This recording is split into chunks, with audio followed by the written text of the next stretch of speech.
So in this video, we're going to try some 30-year-old Evan Willams. We're also going to try Ben Holladay's Bourbon Lore blend and a distillery-only 13th Colony whiskey that was aged for 7 years, finished for 7 years in rye barrels. We also rambled a lot, so I'll put timestamps here to, if you just want to jump to the reviews, if you call them. All right.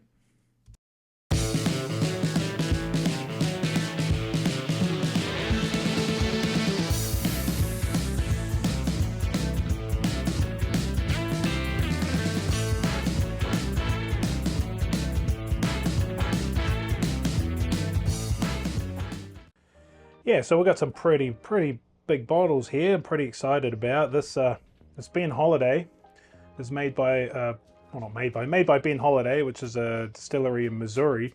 And this Bourbon Lore is like a bourbon group, similar to, you know, like East Tennessee Bourbon Fanatics, okay, but on a bigger level.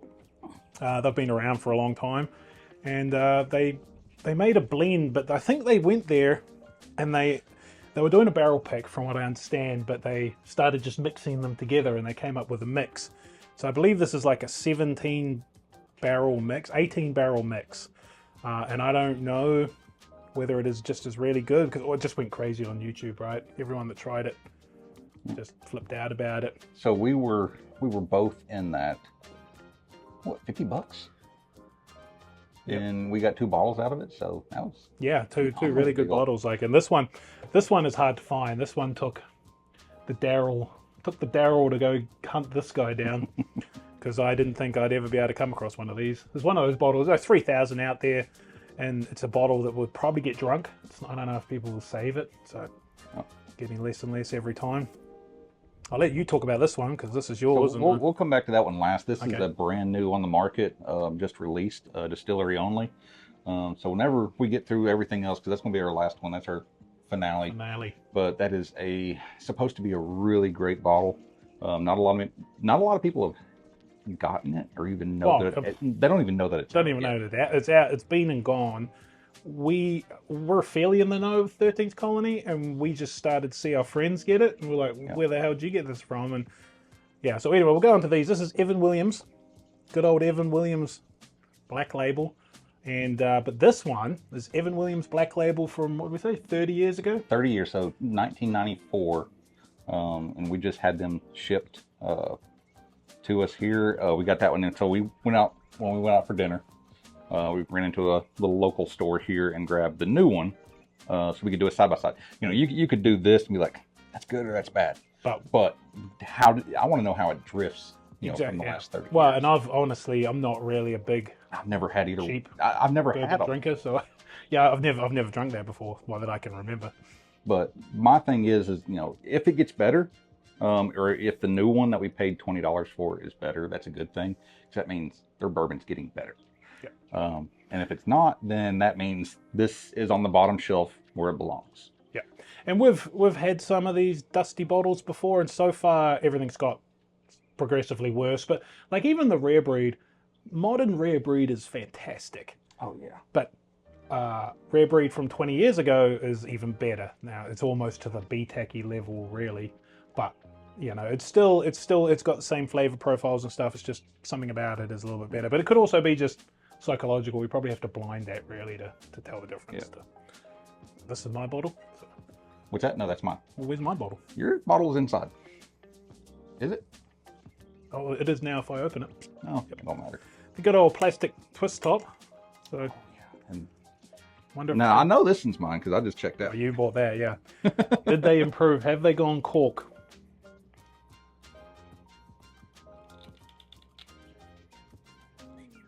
I don't know, because it stopped.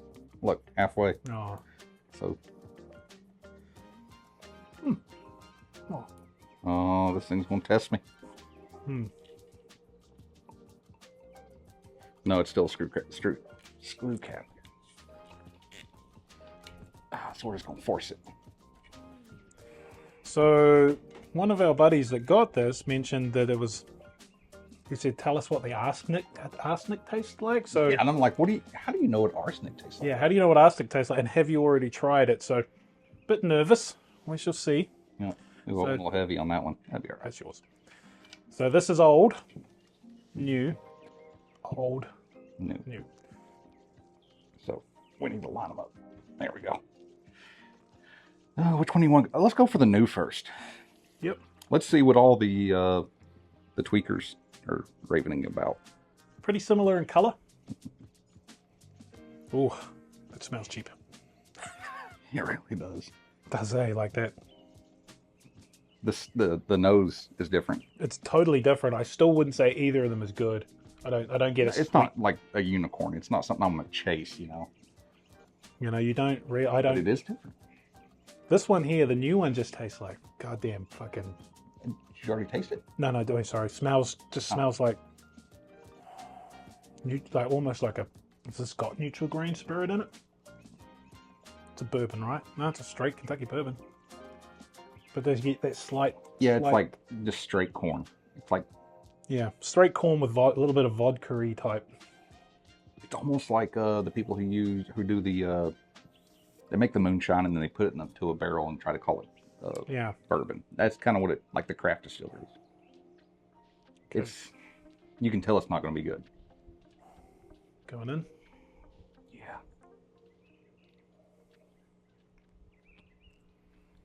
It's sweet. It's sweet. So the corn is definitely there. There's nothing offensive about that. Like it's not disgusting. It's not. It's cheap. Yeah, just cheap. It's very. You can tell it's cheap. Yeah. But that would actually make a good mixer. Yeah, that would be an excellent mixer, I think. I think the flavor profile with the vanilla. Yeah, and something would definitely pull through. Something you could pour quite heavy with Coke and still, you know, because I think Coke would overwhelm it, but I think that's what you're going for at this point. Yeah, just make an alcoholic vanilla Coke. Maybe even an old fashioned. I don't know. I like my old fashions high quality. Well, I'm talking like sugary to hell old fashioned. Yeah, but just the citrus, I think, would really, really help this along. Wow. So different to what. Yep. I don't want to be a bit of a bourbon snob, but so different to like what I normally drink. Yeah. This is not our stash. That like I'm not going to put that bottle out on the shelf. No, that goes. It's going in the bunker and it's going to stay there. And you know, I'll bring it out when like for this actual thing. I think this. Yeah, it's great for this. But like you know, if some of my family members come over who I really don't like, I'm breaking that out. That or the Traveler. I'd put it right there with the Traveler. Yeah. No, that actually is on par with the Traveler. And I don't dislike Traveler. I'm not like it's not offensive. Yeah, it's not offensive. It's just not high quality. Exactly. And but I would say this is probably a few step ups from Traveler. Got to give it its dues. But hey, it's $20. $20. Yeah. So we're gonna try This one smells way more differenter. It's definitely got some more complexities to it. Yeah. And it is darker. There's something in there I don't like in the smell, but like there's something in here I don't like as well. But so I don't like looking like that at the color. I like to do it like this. Mm-hmm.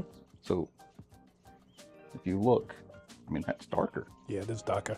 You can tell, not by much, but it's, which in 94, I mean, you know, that could have been an 8-year barrel. Could have been a 7. You know, there's no age statement, so they don't care. No, this is whatever they pull. Yeah, this is just like Heaven Hill throwing in. Well, let's go.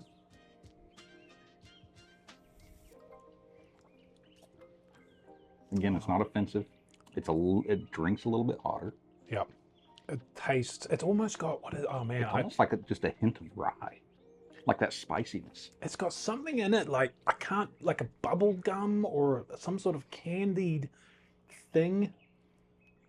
Like a candied. Don't say yams. No, not a. Because that's such a big letdown. No, but they got candied yams. Like I'm expecting candy. No, yeah. It's not. Now this is like a confectionery, and not so much in a good way. Like sometimes you get a real confectionery candied bourbon, you're like, oh, wow, that's delicious. This is just a really sweet confectionery type flavor.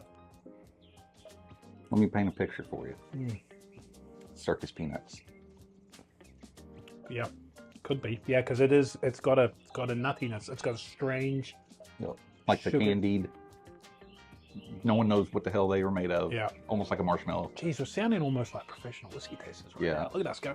Pour it into the glass. Swirl it around, as I said to you before. Throw it out. Swirl it around. Bring it up and say, hello. Then you go back to it. How are you? And then you go back to it. Quite well.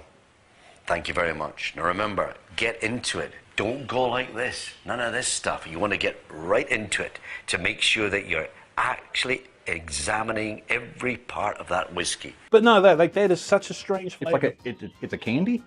It's not a good. Not a good one. Yeah, it's one of those a candied nut that you'd be like, oh, I don't think I'll have that again. But no, I would rate on cheap whiskies. I'd rate this like a 6, and I'd probably rate that a 7.5. Yeah, definitely. Definitely a step up. So where would you put the Traveler in comparison? If you had a list. Solid 5 Okay. of cheap whiskies. Yeah. Well, but what then you'd say? What would I put below the Traveler? Well, then you start getting When you into get the into cheap. bad whiskies. You know, Well, like no, because like Eagle Rare technically is a cheap whiskey. I'd put that at 10, fucking 11. So what would we put below it? The New Zealand whiskey? Yeah, And the John Conway. -3 and -2.5. I think. God damn it. Yeah. And that's just offensive. Like things go negative when they're actually disgusting. Like to the point that it makes you angry. Yeah. That you actually drink it. Yeah, that does not. Neither of those. No, do, but especially the older one. Yeah. I'm impressed. Yeah. I haven't ever had an Evan Williams, so that was the first. And like you said, it's not offensive. And yeah, I do poo-poo on cheap bourbon sometimes, and probably shouldn't, right? Because I just haven't drunk them. Well, I've drunk Old Number 7 and Jim Beam when I was a kid, but I haven't gone back and revisited Old Number 7. And like everyone says, the Evan Williams bottled and bond is quite legitimately good at maybe $25. So let's kill these. Okay, so So that's what we think of that. If you see it, so just full disclosure, we got this for $100. The guy was originally asking for each bottle was what, $210? something like that. $210. It hadn't moved on one of the sites. No one was making any offers on it, and so it was a few weeks old.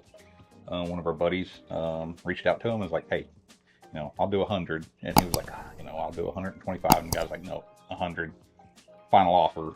Just kind of stood his ground.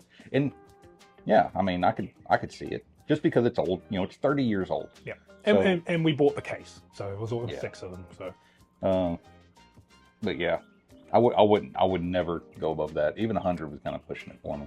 yeah, Just because it's Evan Williams, it's a shelfer, but yeah, and I think that's the where age, it being 30 years sitting somewhere in a box, yeah.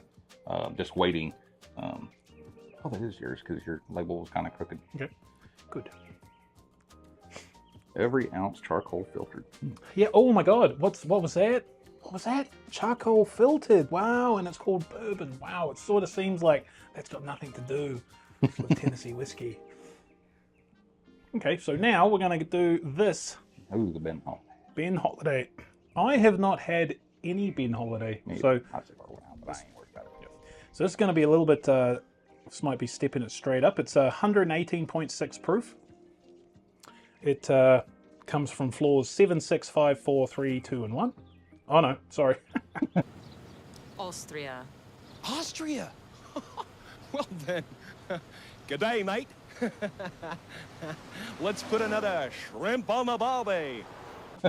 There were 5 barrels from floor 5, 5 barrels from floor 4, 4 barrels from floor 2, and 4 barrels from floor 1. So their stuff is probably like just everyone else. Okay. The higher they are in the rick house, probably the better. Yep. Youngest barrel was barrel 2125, and it was distilled on December 2016. The oldest barrel, 19, was also barreled in March 2016. So Hey, I was married in December of 2016. So how old is it then? 2016. It's Well, we just celebrated our. Can't mess that one up. This has more of the traditional bourbon nose. It's not a huge, strong nose, and we are outside. We decided to go outside.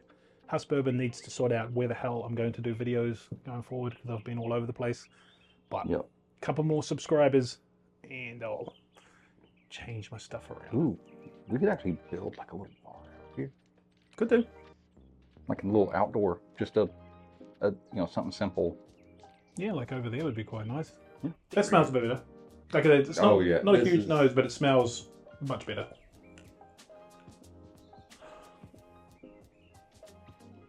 More of the caramels and vanillas that we're used to.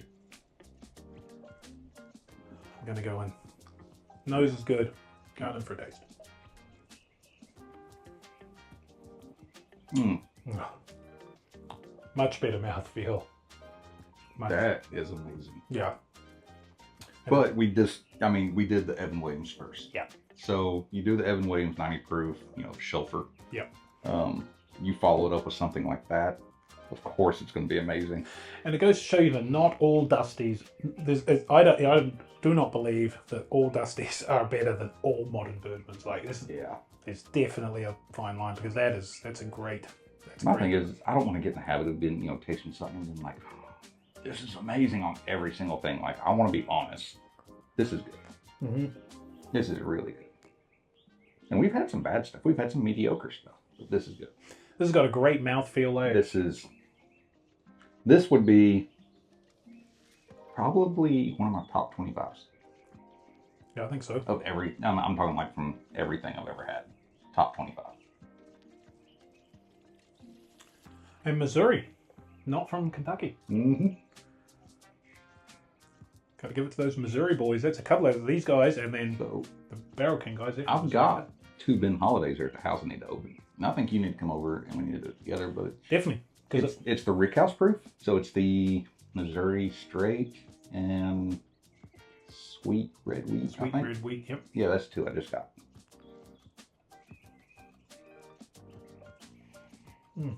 Why is there making faces at us? Boo. We are fucking serious fucking YouTubers right now. Yeah, I like that. I like that a lot. Yeah, Ben Holladay, Bourbon Lore. I did join Bourbon Lore, but late, because apparently, I know how Daryl got this. He heard about it and joined up, and if you joined up with Bourbon Lore, you got a link to one of the vendors a few days before everybody else. So I think Smart man. Smart man. He's in the know there, boy. He knows stuff. So you poured me a little heavy. Do I need to pour this one out? Nope. Like I did the Evan Williams? I'll top myself up. That's fine. I'll get you. Definitely not something I would ever pour out. So the YouTubers, I wondered, like it's not that YouTubers can be bored, although I might be able to. But anyway, not. But everyone was just raving about this, and I was like, wow, this has got to be something special. So that's, and when I first got into bourbon, that's how I found some of the things that, everyone's like, oh, go chase this one, go chase this one.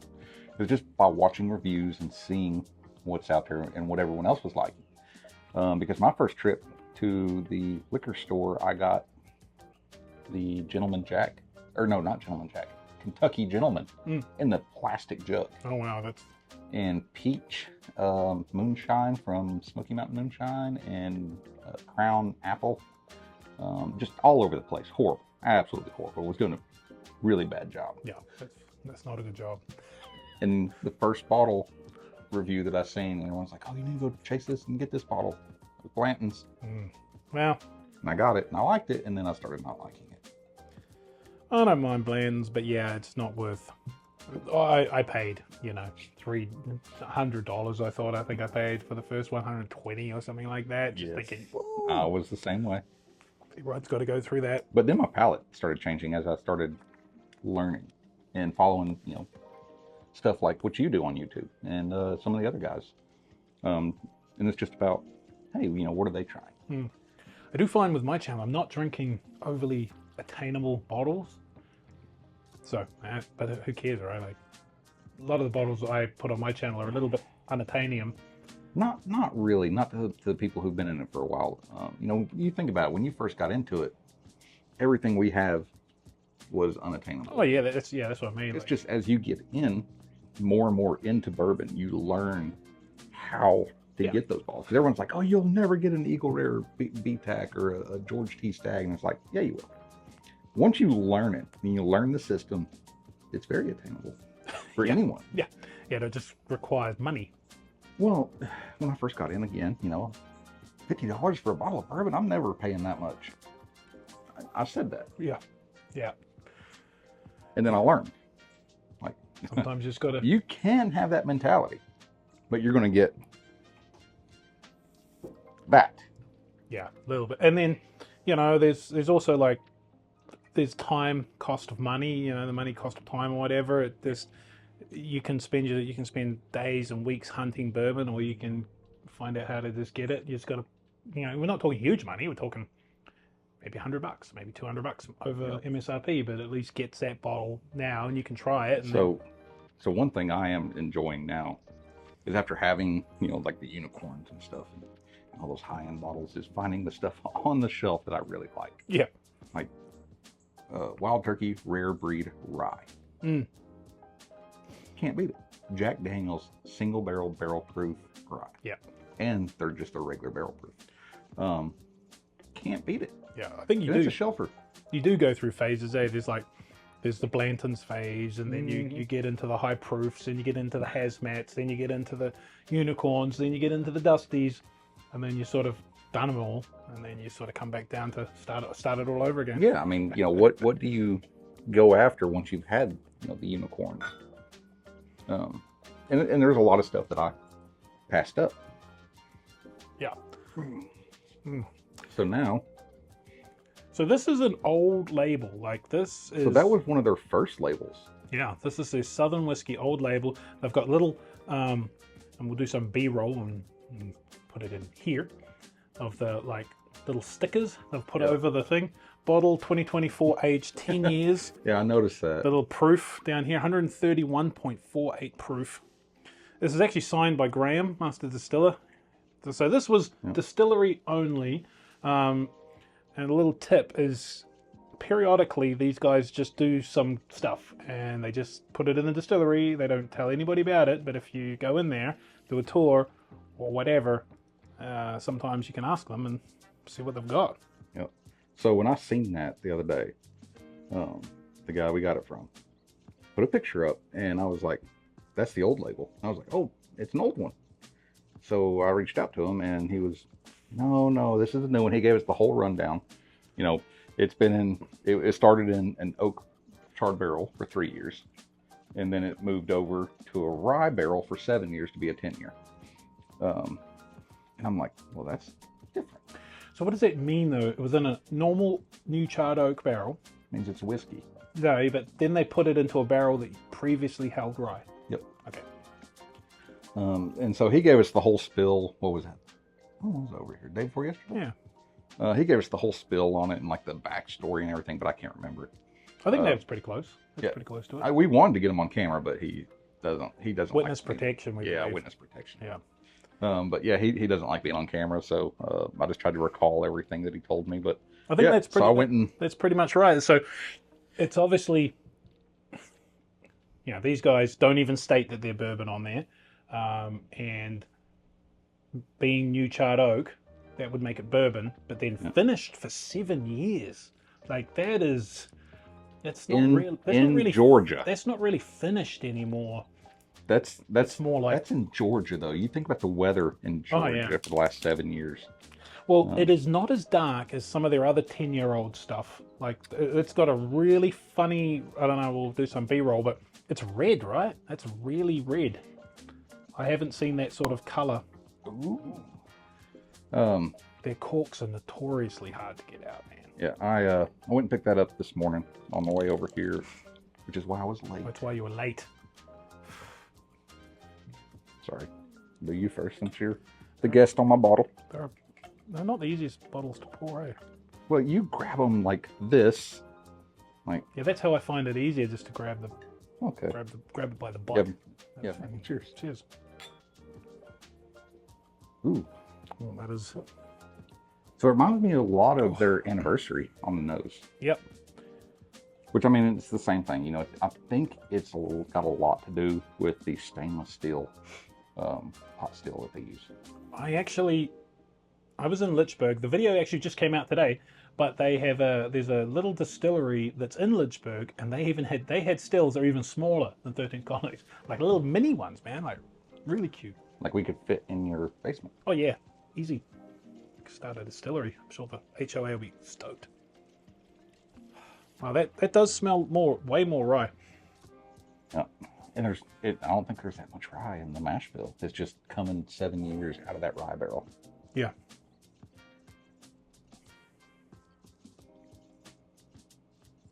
Wow. That does smell spicy. Like I said, it reminds me so much of the anniversary bottle that they put out. We should go grab that.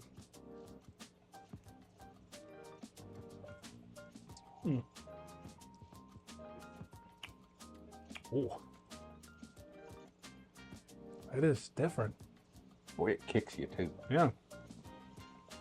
It has a really different flavor that I don't think even the anniversary sort of had. No, that's so unique that I don't think it's like anything I've ever had. Nah. It's such a, well, no. Like it's almost, you remember when I blended the Jack Daniels with the Mammoth? All the high proof shit, and I made that little blend. That's kind of what that feels like initially. Just that sting on the side of my tongue. You got multiple tongues. Yeah, it's quite surprising. Like the color is surprising. It almost, almost tastes like it's finished in possibly like sherry or something. You know, like in some other like red wine, something like that. Sherry. Not sherry, maybe it's something finished in something other than. I would think it was. Yeah, it's finished in something other than just a rye barrel. Obviously was, but it tastes like it's been properly finished. But see, like I say, when you finish a bourbon, you normally put it in there for like 12 months. Yep. Shit, the Barrel King guys take it in and out of barrels in a day. Yeah, but they're using small barrels, right? No, normal size barrels. But I think their thing is they're picking up the leftover from the last batch, and that's probably sat in there, and that's where you're getting all the extra flavor. But I think to finish in 7 years, man, that is serious finishing. That's good. I don't think that's chill filtered. Nah, these guys don't have the ability to chill filter. Good. Chill filtering, cut it out. Jimmy Russell, no, stop it, please. Yeah. I'm sure someone's going to be on a list eventually. Eddie Russell, take the reins, brother. Take the reins. And Bruce. Brucey. Yep. Brucey, Can't forget Bruce. Brucey likes the high proof, apparently. Yeah. So that'll be great for the future. God, that is. I guess so. So if you're not subscribed, go over to House Bourbon on YouTube. Not House of Bourbon, just House Bourbon. Check them out. We've got a couple of videos on there, a couple live, or the one live that we did when we actually tried this for the first time. that's right. Because we opened it on that live, so that live video's there. How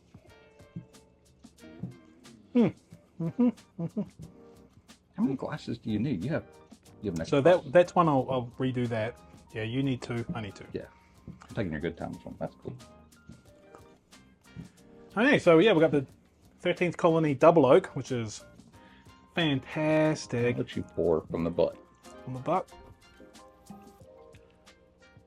Gotta get a little. You need a little bit more space. Look how dark that is. That is dark. Fuck, that's dark. Dude, even. Holy hell. Yeah, That is ridiculous. it really is like ridiculous. And then this is the 15th anniversary. This one. Okay, you're gonna put that in the middle. Yep. So my wife loved our last video we did. Oh, of course. She was like, because we're holding the Glens like this and we're just talking for like a while. We're just going on and on and on.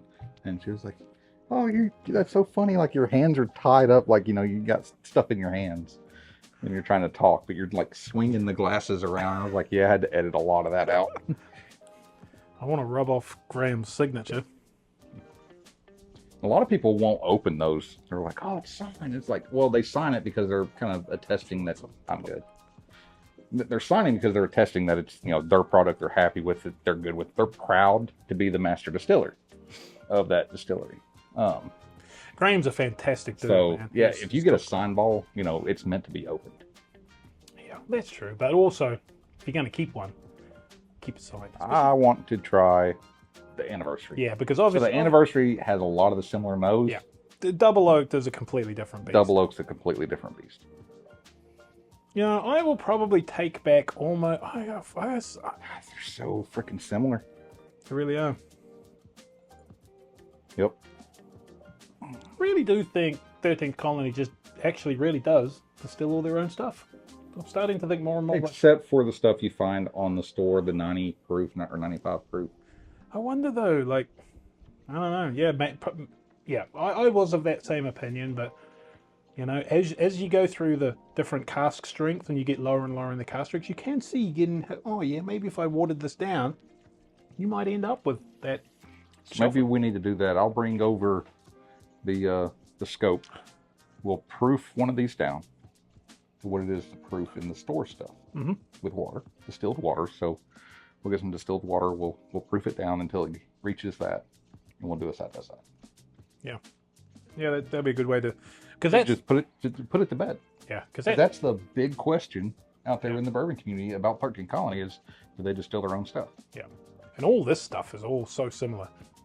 Yeah, there's no way that they're not distilling this in that stainless steel. Because it's just got some fucking strange 13th Colony funk about it, eh? Yep. Okay. Definitely not the rye in there that you find in this one where it sat in the rye barrel. No. But there is some similarities. Definitely similarity. This one seems to be a bit more rounded, I think, and a little bit more darker, of course, in flavor. So this kind of reminds me of the blind I did earlier this week with that super high, dark, 139.2 Jack Daniel's single barrel proof rye. I mean, it's damn near hazmat.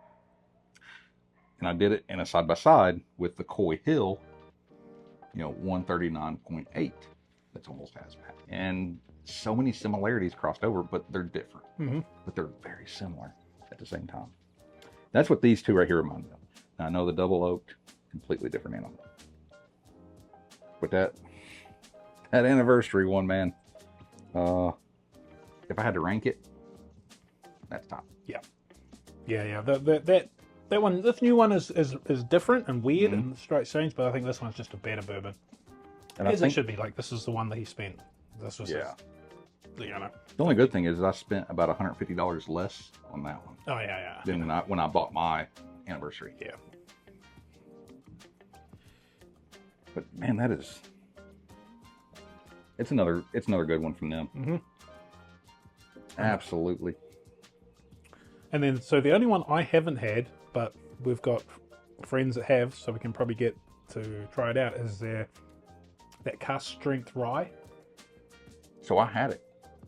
I had a sample of it. Did you? Yes. Good, I guess. Oh, it's good. Because I love their, like, if so I got on this rye kick, right? And actually, you can thank Wild Turkey Rare Breed Rye for getting me down that path.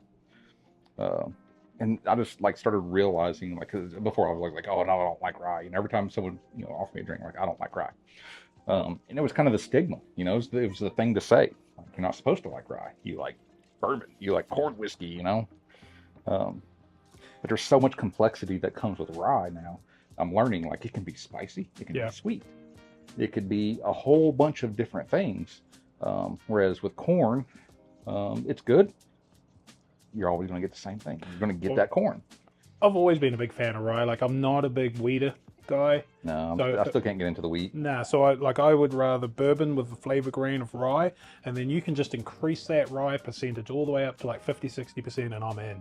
Yep. If you go 95.5, I'm still probably in, depending on which one it is, but there's some full ryes, 100% is, and the only one I can think of is the Willet Green Top. Full year, I can't. It's just too spicy. If it goes too far into that mint, I hate that minty part of It's rye. like spearmint. Yeah, it's like drinking Yeah. like spearmint juice or something.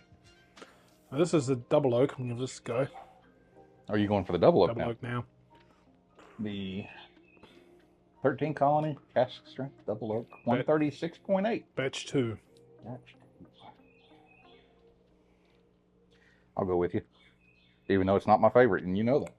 I still like it, but it's definitely not up there. It's just too much oak for me. It's got some oak. It's got the most oak. Now there's like, you take wood for double. That's like the perfect balance. You take the double oaked, and it's like I'm a beaver building a dam, chewing on a piece of wood. Yeah. That's what this one right here reminds me of. It's not as bad as the double oaked on the oakiness, but it's pretty stout. Yeah. I like it. I like that burnt flavor, the burnt, all those flavors have been set on fire.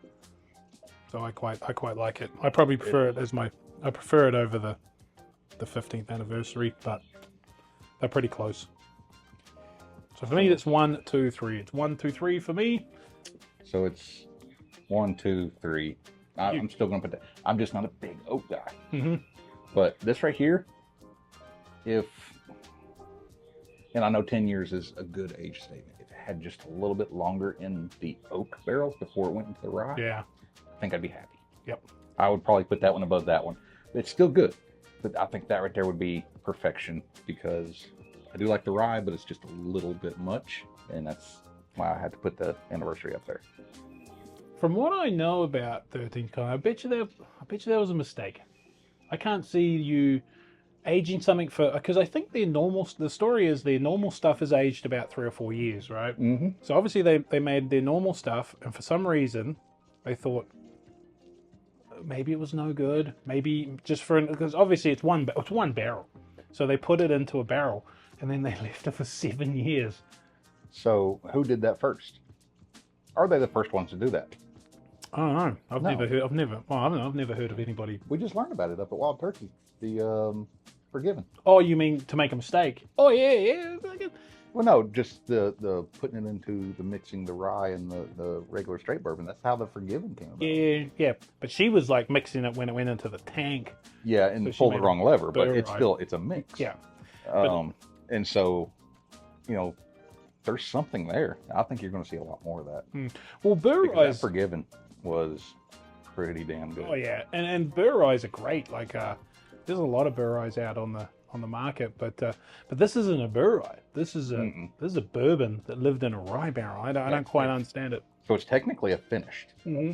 but it's finished in rye, not in Yeah, and I've even not Armagnac or anything like that. Yeah. I mean, like that's similar to like the Barrel King guys. They finish their stuff in bourbon, like they've got Willet barrels and Stag barrels and whatever.